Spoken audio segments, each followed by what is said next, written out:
Moringa के हवाले से भी लोग कहते जी हैं कि जी मोरिंगा काफ़ी इफ़ेक्टिव होता है, जी आपके जी। वेट लॉस में हेल्प करता है। मोरिंगा पाउडर होता है, हम्म। मोरिंगा कैप्सूल्स होते हैं। मोरिंगा का जो इट्स सेल्फ टेस्ट होता है वो बहुत ज़्यादा बिटर होता है। Okay, okay. ठीक है, तो आप उसको वैसे नहीं ले सकते हो। और मोरिंगा जो है डायबिटीज़ के पेशेंट के लिए बहुत अच्छा है। अच्छा, इसके कोई साइड इफ़ेक्ट्स तो नहीं होते? हाँ जी, बिल्कुल हैं। इसके साइड इफ़ेक्ट्स यही हैं कि अगर आप उसको ज़्यादा अमाउंट में ले रहे हैं तो उसके फिर साइड इफ़ेक्ट्स हैं। पर डे कितना इस्तेमाल कर सकते हैं? अब पर डे आप इसको इस तरह से कह सकते हैं कि आप इसका जो कैप्सूल है, अगर आप उसका 2 mg का ले रहे हैं तो आप 1 ले लें। 2 mg का 1 1 और capsule. Best time to take a capsule? आप फिर उसके बाद फ़ौरन सोएं ना। आप थोड़ी-सी वॉक करें, पानी का इंटेक ज़्यादा करें। पेशेंट्स ऐसे बहुत से ये करते हैं कि जी हमें मोरिंगा खाने से बहुत ज़्यादा हमें पाल्पिटेशन होती है, हमें अजीब-सा महसूस होता है, हमें एंग्ज़ायटी टाइप महसूस होती है। तो उसमें ये है कि आप पानी का ज़्यादा से ज़्यादा फिर इस्तेमाल करें। अच्छा, जो हमारे एजेड लोग होते हैं, जी, ठीक जी। है, जो हमारे एल्डर्स हैं, हमारे बड़े हुँ। हैं, वो मेडिसिन पर चल रहे होते हैं। तो क्या डॉक्टर की राय के बगैर मोरिंगा कैप्सूल का इस्तेमाल किया जा सकता है? तो उसमें ये है कि आप 1 से 2 दिन उसको ले लें। अगर तो आपको कोई इश्यू नहीं कर रहे, वो आपका ब्लड प्रेशर हाई नहीं कर रहे, कुछ भी नहीं कर रहे, तो फिर आप उसको ले सकते हैं। अच्छा, मोरिंगा के हवाले से भी लोग कहते जी, हैं कि जी। मोरिंगा काफ़ी इफ़ेक्टिव होता है, जी, आपके जी। वेट लॉस में हेल्प करता है। मोरिंगा पाउडर होता है, हुँ। मोरिंगा कैप्सूल्स होते हैं। तो जी। ये दोनों में कोई डिफ़रेंस होता है पाउडर में और कैप्सूल्स में, या दोनों को ही हम नहीं, इस्तेमाल कर नहीं, देयर सकते हैं? Is no difference between capsules and powder. अब बस उसमें फॉर्म ये होती है कि मोरिंगा का जो इट्स सेल्फ टेस्ट होता है वो बहुत ज़्यादा बिटर होता है। Okay, okay. ठीक है, तो आप उसको वैसे नहीं ले सकते हो, लेकिन अगर आपकी कैपेसिटी है तो आप उसे ले भी सकते हो। तो हुँ। लोग क्या करते हैं, वो ज़्यादा उसमें जाने के लिए उसको कैप्सूल फॉर्म में ले आते हैं, एक मेडिसिन के तौर पे आप खा मेडिसिन के लें। तौर पे। और वेट लॉस मोरिंगा बिल्कुल कराता है। और मोरिंगा जो है डायबिटीज़ के पेशेंट के लिए बहुत अच्छा है।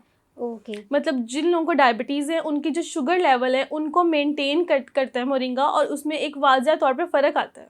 ओके। मतलब अगर वो 1 से 2 माह इसको यूज़ कर रहे हैं, मोरिंगा के कैप्सूल वो यूज़ कर लें कि हुँ। सुबह में आपने एक उसकी अमाउंट सेट कर लें ना, कि आपने इतने एमजी का कैप्सूल सुबह लेना है, इतने एमजी का शाम में लेना है, कि उससे ये होगा कि आपके जो शुगर लेवल्स हैं वो बहुत ज़्यादा मॉडरेशन में आ जाएँगे। राइट। अच्छा, इसके कोई साइड इफ़ेक्ट्स तो नहीं होते?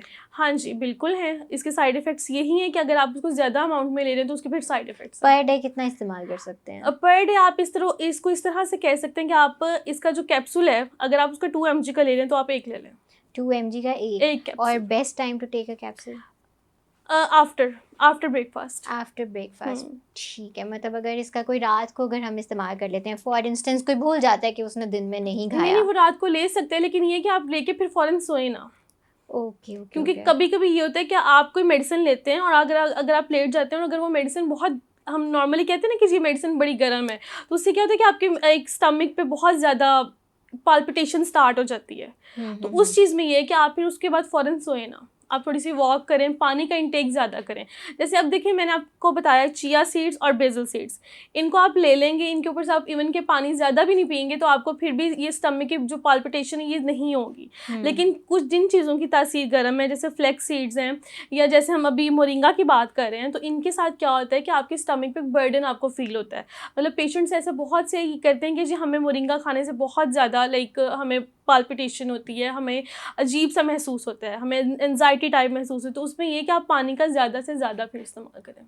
ओके, तो ये मोरिंगा की अब आप यहाँ पे हमारे साथ जी, बात जी। कर रही हैं, तो मोरिंगा में जो बाकी आप बता रही हैं कि ये इनटेक इसका अगर ज़्यादा हो जाए तो इसके साइड इफ़ेक्ट्स भी हो जी, जाते जी। हैं। तो क्या कोई एज लिमिट भी बीच में आती है कि किस एज के लोगों के लिए ये हार्मफुल हो सकता है?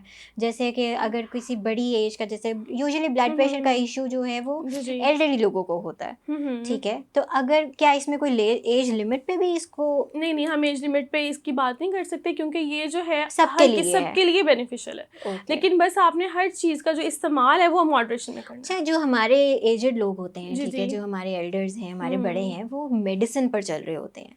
तो क्या डॉक्टर की राय के बगैर मोरिंगा कैप्सूल का इस्तेमाल किया जा सकता है?